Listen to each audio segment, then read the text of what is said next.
Hello, I'm Ted Kirscher from Landrum Human Resources. We want to welcome you to our webinar today. We're going to talk about some important legal issues that employers need to be concerned about, as well as the Affordable Care Act and things to look for both in 2015 and looking forward to 2016 and beyond.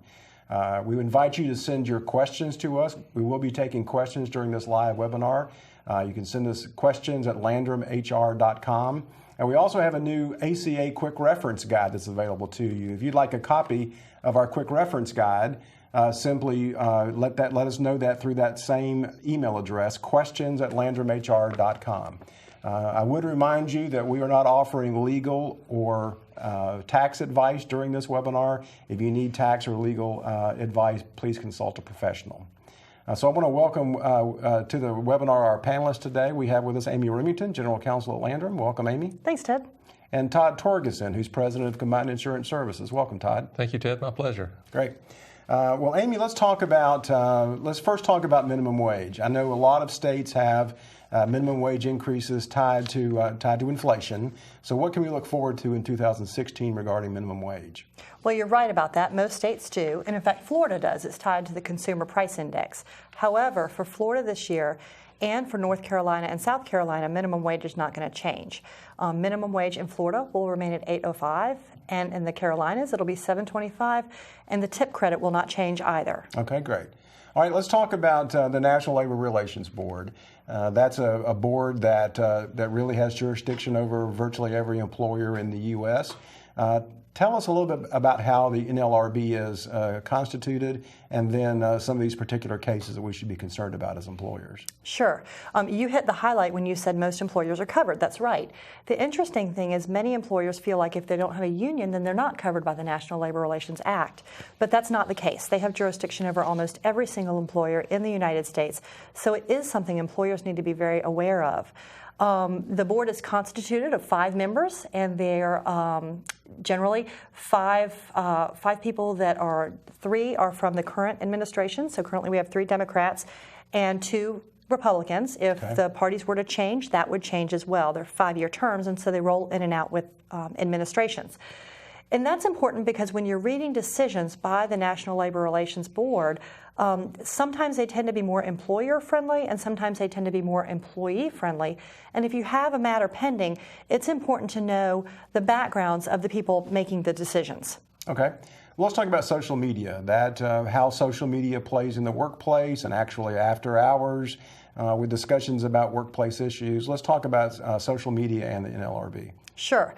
The National Labor Relations Board in about 2010 really started to look at social media as a way that employees were communicating with each other. It used to be that employees would communicate over the water cooler or maybe go to lunch together. And so a conversation that's intended to stay private would actually stay private. Mm-hmm. Now, though, the conversations often don't take place over lunch, they take place on Facebook. So even though 2 employees may be talking to each other on Facebook, if each employee has a couple hundred friends, then potentially 1,000 people see that conversation. Mm-hmm. And many of those people that see the conversation may be current employees, former employees, customers of a business. So it's important for businesses to stay on top of this because many of the conversations on social media revolve around day-to-day employment issues. And so there's a particular part of the Act, Section 7, that really deals with this issue of speech? Yes. If you are an employer and you get a charge that says that you violated Section 7, it is critical that you seek solid HR or human resource advice or employment law advice to determine how to respond to the charge. You don't want to be flippant and not take the charge seriously because it is akin to a lawsuit. There can be damages awarded. And what Section 7 says is that if somebody engages in protected speech, then it's protected by law. And to be protected, it has to be what's called concerted, so it's in concert with other people. So if 2 employees are talking on social media about terms and conditions of employment, it's probably protected. Okay. In terms and conditions, the definition is very broad. It can be, the most popular term and condition, of course, is compensation. It can be anything tied to benefits, safety, maybe policies that are in place, or even a person's particular opinion about a manager or a policy or an event that happened at work. That can all be considered protected speech on social media. Okay. Well, let's talk about a couple of specific cases. The first one is the Purple Communications case. Yes. And Purple Communications is interesting because it came out about 5 days after our webinar last year, but it's still binding this year, so employers need to be aware of it. And what Purple Communications says is that if you give an employee email access as part of their job, and maybe it has your email address on it, that employee has a presumptive right to use that email address after hours on non-work hours for personal reasons. There are some exceptions to that rule, but generally it means that you can't chill that speech if they want to use that email address for after-hours communications to deal with things that are personal in nature. Okay. So Amy, what are the guidelines for monitoring an employee's emails? Well, okay, so that falls in the exceptions, and that's a great question, Todd. The first would be you have to have a written policy that says that the employer is going to monitor the emails. And employers have a legitimate business reason for doing that. They need to make sure emails aren't harassing, derogatory, illegal, that there's not illegal activity happening. So they do have a very legitimate reason for doing that, but you have to give written notice so there's no expectation of privacy. Now, another exception to the rule would be if an employee doesn't have email as part of their job, an employer doesn't have to create one for them. And the other exception would be, and this is you have to be very careful in applying this, but if you have an employer, if you're an employer and you have a legitimate reason for not allowing after-hour communication using your email address, such as controlling wage and hour, or making sure, absolutely, making sure you're paying people for all hours worked and there's no messiness there, then that can be a legitimate reason. But you want to make sure that you're following your policy to the T and you're being very consistent with that policy. Okay. All right, let's talk about another case, Triple Play Sports Bar. Yeah, this is a great case. This came out, well, just to show you the life of a case like this, so as an employer you can really appreciate this. This action occurred in 2010, and just this week did we get what could be final resolution. Oh, wow. So it's been 5 years. Yeah. But Triple Play is a sports bar. And what makes this case interesting is it didn't start with the conduct of a current employee. Instead, it started with the conduct of a former employee.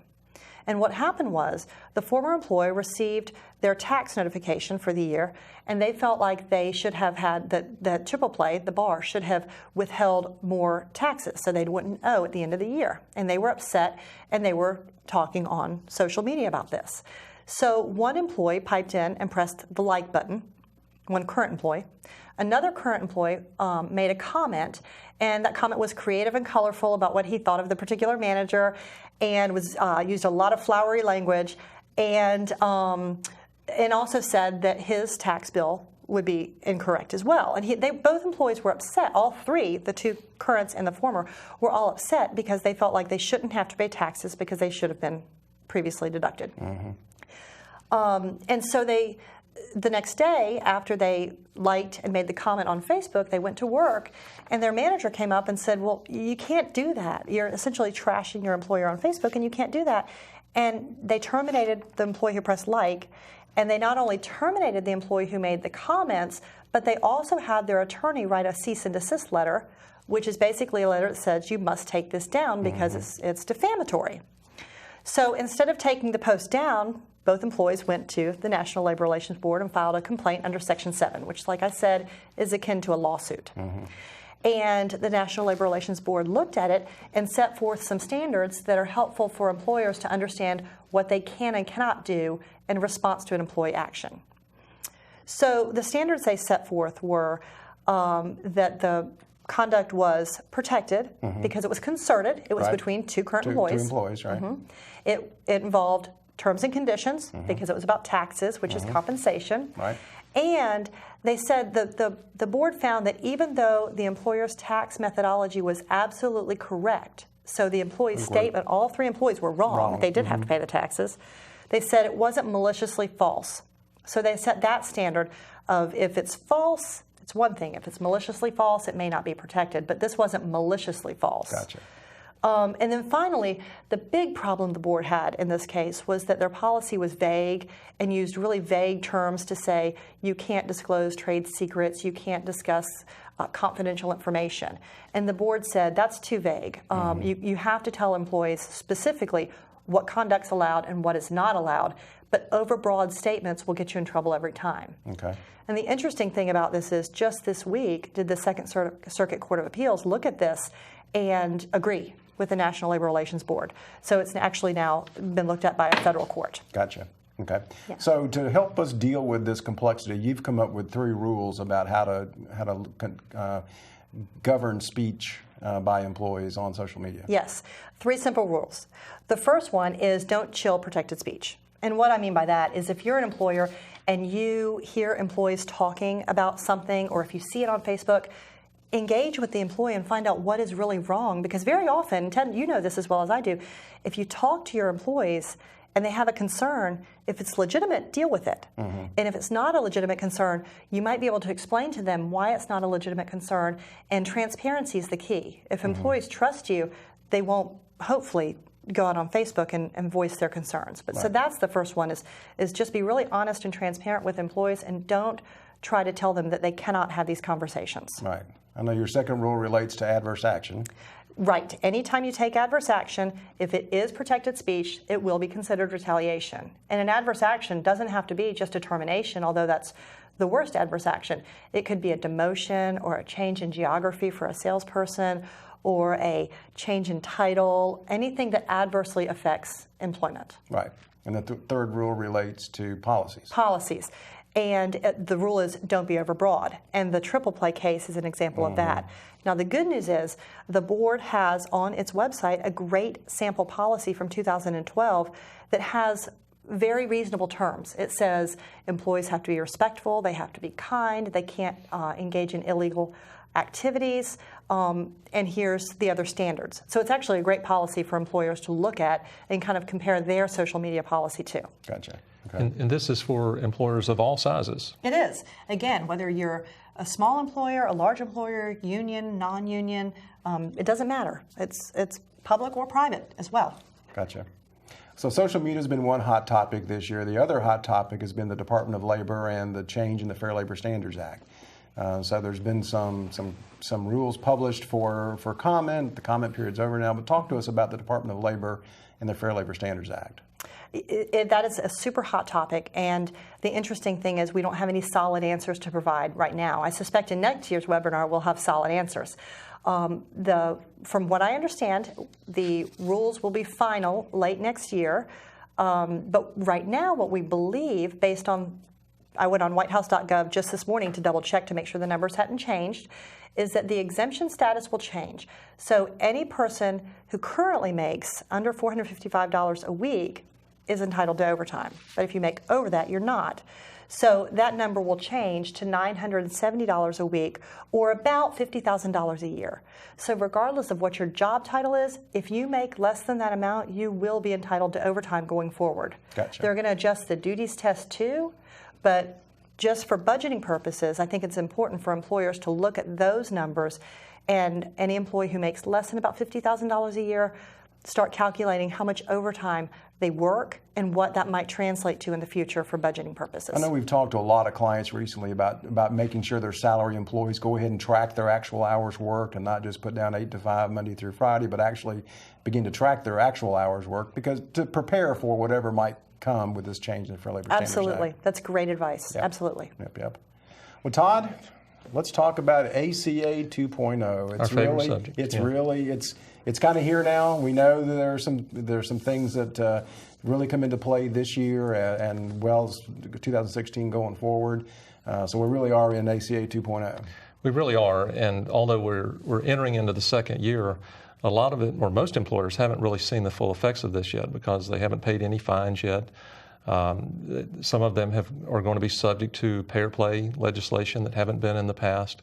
And all employers are still subject to a lot of notice requirements that we talked about earlier. Right, exactly. Well, I do want to remind our viewers, if you'd like to ask us a question, please email us at questions@landrumhr.com.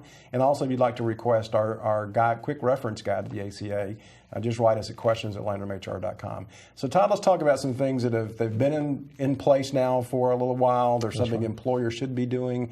And the first one of those is the exchange notice. That's right. That's just to let employers or employees know really that there's another option for them available than the group plan. And Originally, it was designed so that the employer gave it to all employees, and they did it in mass form. Now it's reserved really for new employees as they come on to the plan or come on to their employment. Right. So now, of course, as a Landrum client, we do that for our clients during the onboarding process. That's right. All Yeah. the employees get a copy of that exchange notice as part of their employment Exactly. package. The second thing is a summary of benefits and coverages. That's something, again, it doesn't matter what size employer you are. If you offer a group plan, you should be providing summaries of benefits and coverage. That's right. It's the SBC, and it's a government template. You don't want to rely on the agent's description or the insurance company's summary of benefits. This is a government prescribed template that has to be provided to each employee every year for the plan that they have selected. So we want to make sure that they get the right one each year. Gotcha. You can do it electronically. You can submit it electronically if you like, but there are some guidelines, some provisions. You want to make sure that everyone, for example, has access to a computer as a routine part of their job. Another way that you can find a safe harbor with this is to do it via an electronic enrollment system. And that way, if the SBC is posted on the electronic enrollment program, then that's a safe harbor. You're good to go. Gotcha. The only thing is if an employee asks for a hard copy, you're required to give it to them free of charge. Gotcha. Okay. And then another provision that's been out there since 2012 has been the reporting on certain W-2s, depending on the size of the employer, but that is the reporting of benefits on W-2s. That's right, and that's been in effect since 2012. And what they're looking for us to do as an employer is to include the cost of health insurance on every employee's W-2 form, whatever their health insurance is. And this is only, though, for groups that have over 250 W-2s. So the vast majority of our viewers today, this won't apply to them. Right. And Todd, the most common question I get is whether that number will be taxable income to them. Unfortunately, the answer is still no. Yeah, Good news. Yeah, we get that question a lot, and at least at this point, it's information gathering, but we'll see. Yep. Okay. And I think what maybe a lot of our viewers don't realize is the ACA really is changing all the time. We just had a pretty significant change to the ACA that took place within the last couple of weeks, and that is as it relates to automatic enrollment of employees. That's right. This is a law that, or a change in the law that most employers are viewing as really good news. And originally in concept, it was designed such that employers that had over 200 employees would have to enroll their employees onto the plan automatically and leave it to the employee to opt out. And that was going to be very cumbersome, but now it has been repealed in the House and the Senate, and the President has signed it, so it's gone. No more automatic enrollment. That's right. Another piece of good news. That's That's great. right. That's great. Exactly. Well, and probably the most significant issue, I think, for employers looking at 2015 and beyond is the notion of an applicable large employer, or an ALE, which is, of course, created my favorite acronym, an ALE. I'm a big fan of ginger ale, as you all know. Yes, right. So, Todd, exactly what is an applicable large employer? Well, an applicable large employer is one that's going to be subject to the major provisions of the law, which is the pay or play and the reporting requirements. And this is really one of the most important steps for any employer to make sure that they follow through with. Some of the common trip-ups we've seen so far have been employers that aren't counting their part-timers in the formula. And we'll talk about that a little bit later on, but that's required that you include them in the calculation. And then there's some employers that have multiple businesses under separate tax IDs, and there was a misconception that they could split them up and possibly avoid the effects of the law in total or in part, and that's just simply not the case. Right. If you're part of a control group, as these employers are, then they're subject to the law like the rest of us. Exactly. Well, we've got a slide that illustrates the calculation, so let's kind of walk through the calculation of how you determine this applicable large employer count. Right. This is the basic formula, but as you can imagine, the full technical requirements just aren't that simple. But the way it works, we're looking to reach full-time equivalency here. So the way to do that is to add up all your part-time hours monthly and divide it by 120, and that will give you the number of full-time equivalents. And you add that to the number of full-time employees, and that will tell you what your total number of full-time equivalents are. And of course, the magic number is 50. If you have 50 or more, then you're an ALE. So congratulations to those of you who have 50 or more full-time equivalents, you are considered an applicable large employer and subject to, as you mentioned, both pay or play and the reporting That's right. requirements. All the major provisions now. Exactly right. Exactly. So we sometimes get asked the question about, well, suppose I have less than 50 employees. I'm not considered an applicable large employer. What does the law mean to me? Well, there are no changes for employers that have fewer than 50 employees. They're still subject to the things that we've gone through in terms of notice requirements and such, but they're not subject to the major provisions of the law, which would be pay or play, the ACA reporting. The main thing is to make sure whether you are or not an ALE. That's exactly right. Yeah. And 2015 is really a transition year in terms of applicable large employers and what they have to do. They're particularly this group between 50 and 99 That's right. FTEs. That's right. Yeah. For 2016, they'll be coming out of their transition relief. So if an employer in 2015 was still an ALE, in general, they were privy to transitional relief, which meant they weren't subject to the pay or play portions of the law. Most employers' plan years begin on January 1st, so it's not really going to matter. 2016 is it. But for some, say, that might have a plan year that begins in, say, May, then that's when the pay or play provision of the law will go into effect with these employers that were in the transition relief period. So it's important to recognize, though, that there's sometimes a difference between the plan year, the ERISA plan year, and the insurance health plan year. Right. Could be two different things. Most times they're aligned, but in many cases they're not. And every employer, as a side note, should have an ERISA plan document if they offer benefits to their employees. Okay. Something we didn't mention when we were talking about the FTE calculation, and that is those who have either veterans benefits, veteran health care, or TRICARE. Those folks don't count toward the employee count when calculating for the applicable large employer status. That's exactly right. Yeah, so just make sure, important to a lot of viewers in our area Absolutely. with a big military population. Todd, also there's a difference in the way that the offer to employees, a percentage of your employee population that had to be offered coverage, this 70% versus 95%. Talk us through that difference. Yeah. What we're saying here is you got 95% versus 70%. In 2015, to avoid the no coverage penalty, an employer had to offer their 70% of their full-time employees the coverage. And in 2016, that's going up to 95%. So the effect of that, of course, is that the employers really don't have the wiggle room now going into 2016. So it's critical that the employer understand who's a full-time employee or not. Yeah, that's probably the major issue. It gave you some margin for error if you misclassified a full-time employee, but that margin's greatly shrunk in 2016. That's right, and that's usually where you'd see it, where it would make that much difference between 70 and 95%, is there's a group of employees, say PRNs in a healthcare business or something like that, that if they're working the hours, they're going to be considered full-time. Exactly right. Right. Another piece of this transition relief period is the calculation of the pay or play penalty, the 80 versus 30 rule, basically. Let's talk about that a bit. Yeah, we're going to go through the calculations on the next couple of slides, but what this is saying is that in the original calculation for 2015, an employer that didn't offer coverage in calculating their penalty could exempt the first 80 full-time employees. Right. Going into 2016, that exemption drops to 30. Right. And it's going to have a remarkable impact on those that have 250 or fewer employees. Yeah, we've got a calculation here to show you, how that works, to compare the 2015 and 2016 results. So you can see that difference between 80 and 30 makes quite a big difference in the way that penalty is calculated. Yeah, it really does. $100,000 a year. Exactly right. Right. Todd, I've got a question about the penalty that you just showed. That was $100,000 a year. Is there a tax difference, or are either of those tax deductible? How does that work? That's a great question, and the penalties are not tax deductible. And so employers have always known, for the most part, that benefit dollars are less expensive than payroll dollars.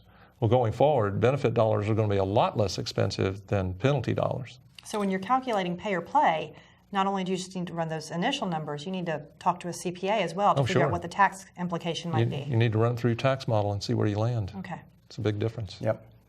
All right, so let's talk about an employer, Todd, who is offering coverage. They've decided to play. Right. But now there are a couple of other things to be concerned about when we think about the coverage that we are offering our employees. That's right, and on the slide here, it'll show that the threshold is actually dropped for this penalty as well. It's now for employers with 50 or more full-time employees, but this is a penalty. The affordability penalty is what we in the business call the insult to injury penalty, because you, like you said, you could actually be offering coverage to your employees and end up having to pay a penalty. And the way it works is if the coverage doesn't pass muster, or if the payroll deduction is considered unaffordable and one of your employees goes to the exchange and receives a subsidy, then there will be a penalty. And that's what really kicks in the penalty, is it not, is the fact that the employee is getting a subsidized coverage through the exchange. Right. It's a $3,000 penalty per employee that goes and gets subsidized coverage, which means they would be qualified to do so. So the litmus test really isn't whether the coverage is affordable or whether it meets muster. The real test is whether someone went and got subsidized coverage. Right. That's the trigger that creates the penalty. Right. So the carrier is going to help us with this question: does it pass muster or not? Does it meet the actuarial value? That's right. The minimum value. Minimum the carrier value, will help it with right. that. But now let's talk about, how do we determine whether it's affordable or not? Well, there's a couple of different ways, I guess, that we could go through this. But the employer or the original law says that there would be 9.5% of the single, or 9.5% of an employee's household income would make up the single payroll deduction. That's the threshold. But employers don't know that, right? So, they have no idea. Yeah, they have no idea. So the government provided us 3 safe harbors to work through, and one of them is the W-2 safe harbor.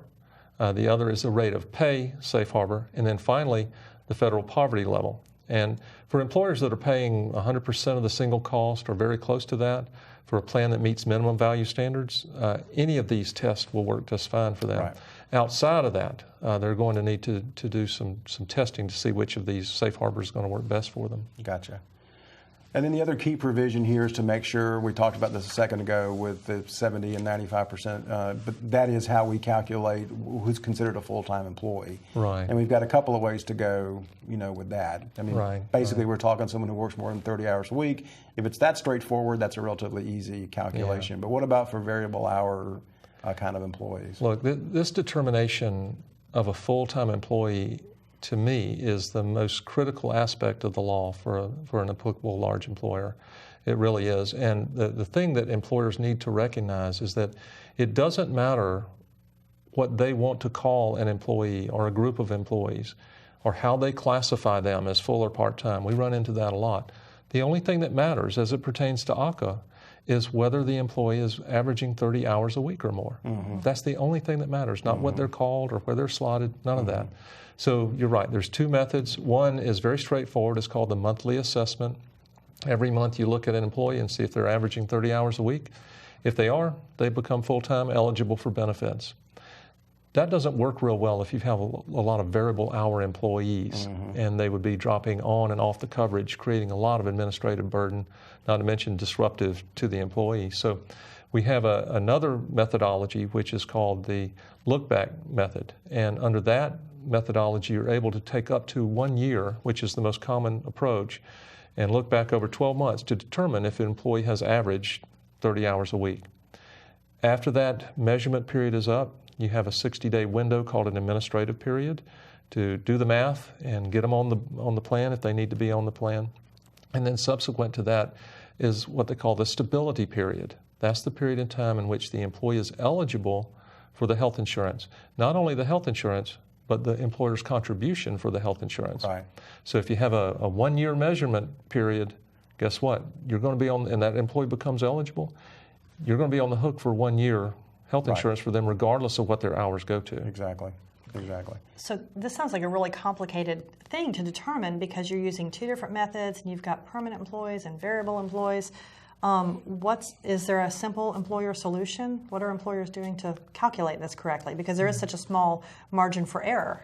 Well, one solution for many employers is to call Landrum. That's a great one. The best solution, yeah, we like that one. Yeah, that's helpful. There are tools on the market, but again, this is something that an employer, at least in our estimation, if you have any number of employees, you don't want to attempt to do this manually. It's not a spreadsheet exercise. Very difficult to do on Excel. It really is, and you'll want to have something, a program attached to your payroll system or something like that, because it's just way too complex. And one thing we didn't talk about is that the standard measurement period is really for ongoing part-time and variable hour employees. Right. For new employees that come on, you have an initial measurement period. So conceivably, you could be running a dozen different measurement periods during the course of the year. Minimum, That's just sounds like an administrative heartache. It's crazy. Yeah, it provides relief for employers that have variable hour employees, but the price to pay is the complexity. Right.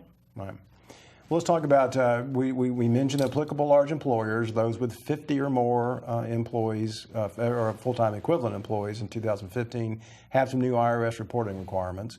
The first one is the 1094. Right, yeah, it's basically just a transmittal form for the employer to submit to the IRS that details out each employee's status with relationship to health insurance. Mm-hmm. Okay. And then the 1095. 1095 is a tax form for each employee to receive, kind of a proof of coverage. And there are tools on the market that employers can use for this. We recommend you seek accounting advice. I know at Landrum you're going to provide the employers the information to be able to complete these forms. Right, but I would say this, that if an employer is an ALE and hasn't started this process yet, you're really behind. You're way behind. It is so complex. You need to get on it like right now. Right. And just keep in mind what this is all about. Why the IRS wants this information is to determine where the fines go. Right.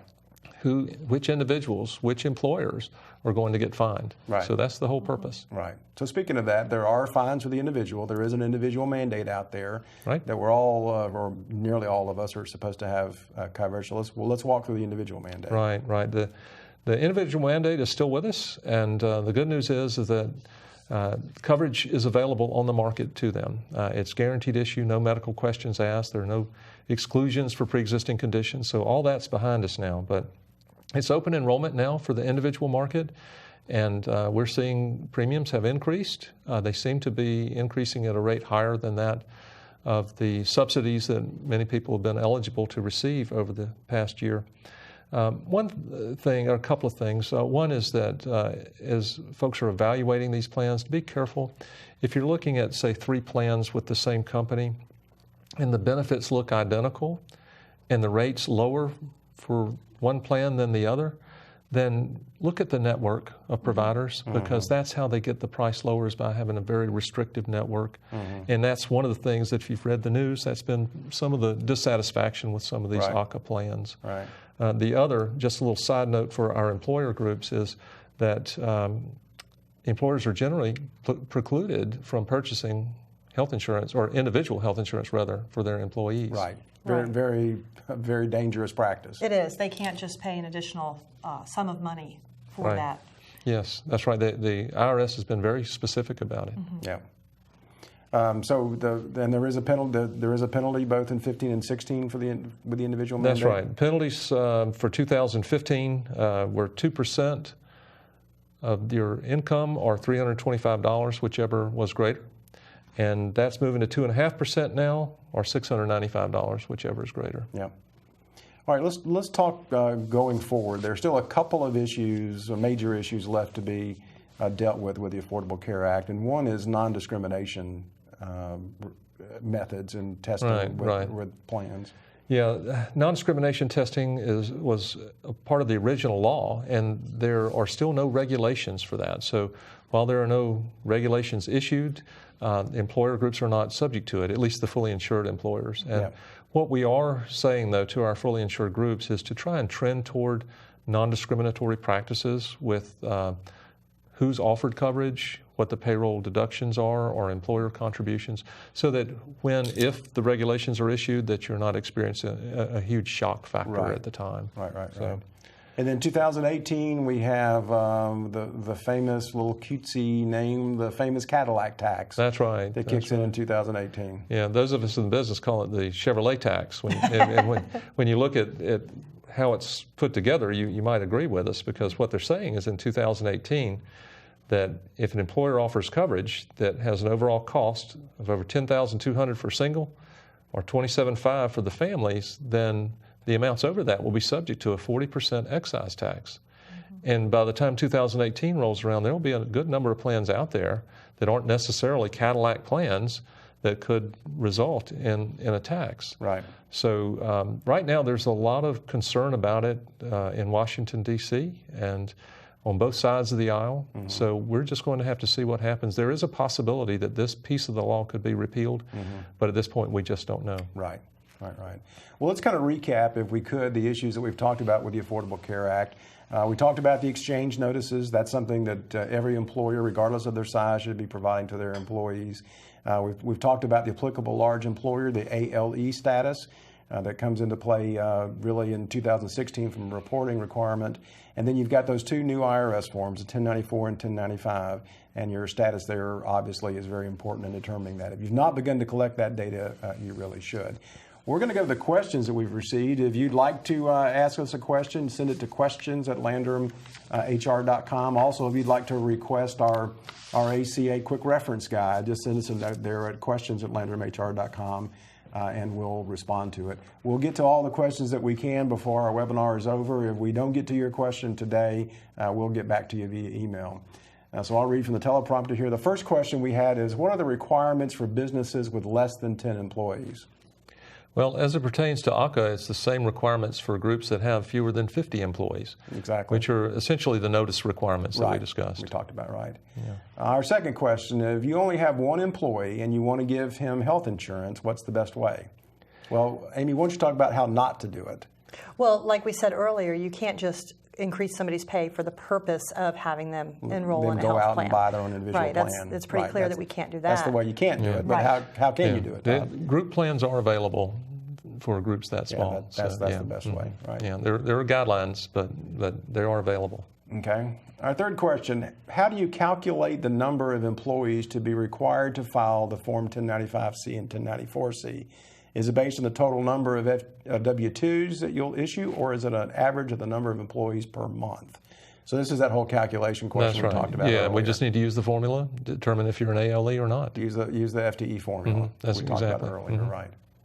How do you know which is the best safe harbor code to use for your business? We've got those 3 code possibilities. That's right. It's really kind of an individual business decision, isn't it? It's a situational thing for each group. If you're an employer that, like we said, that offers the vast majority of the single coverage paid for by the employer, then there's really not going to be much to worry about under any of the three. Right. But other than that, when you start looking the other way, I would suggest that they test it a little bit and see which one's going to work best for them. Right. Run 3 different methods That's and right. see how it works out. Next question. I just need to be able to navigate the form and add any benefits that are not through Landrum. Well, a couple of issues come to my mind there. One is the whole control group question. Do you have other entities that have employees and what you've offered them? My suggestion there would be to get some professional advice from a tax attorney primarily about how to include those. And then if it's employees that of your own entity that aren't covered by Landrum, then you're going to have some way to capture that information and put them on that form. I'm not sure about the question, but all we're talking about here for reporting is health insurance. Correct. So just health insurance. That's right. Good point, yes. How is my ALE reporting or ACA compliance affected if I have several employees who are veterans using TRICARE and the number brings us below 50? Well, that's that question we talked about earlier. Yes, you do have an exemption. If you have TRICARE employees, they do not count towards the calculation of full-time equivalents. So just make sure that you're talking full-time equivalents and not full-time employees. Exactly. If they're TRICARE or getting health care through the Veterans Administration, they don't count toward that calculation. Right, good question. Questions about what code should be used on Form 1095-C. If an employer originally did not elect health care coverage, but then was ordered by the courts to cover a child. I think we'll have to refer to the instructions on that. Yeah, that's a little heavy for right here. Yeah. But I think the question, the form is talking about that you offered them coverage. That's the key provision there, is you offered them coverage. But do consult the instructions. If an employee was let go in November, but the company agreed to pay his health insurance through the end of December, well, again, they were offered coverage in December, so I think that would take care of that. Well, we have no additional questions that have come in. We want to first let me thank our panel, Amy and Todd. Thank you so Thank much you, for Todd. welcome. what you've done here today. Thank you for tuning in. We would invite you to, if you have additional questions, be sure to send them to us at questions@landrumhr.com. And again, if you'd like our quick reference guide, just send us a note at questions@landrumhr.com. Let's use that one. Use that one. Again, thank you very much for tuning in. Thank you.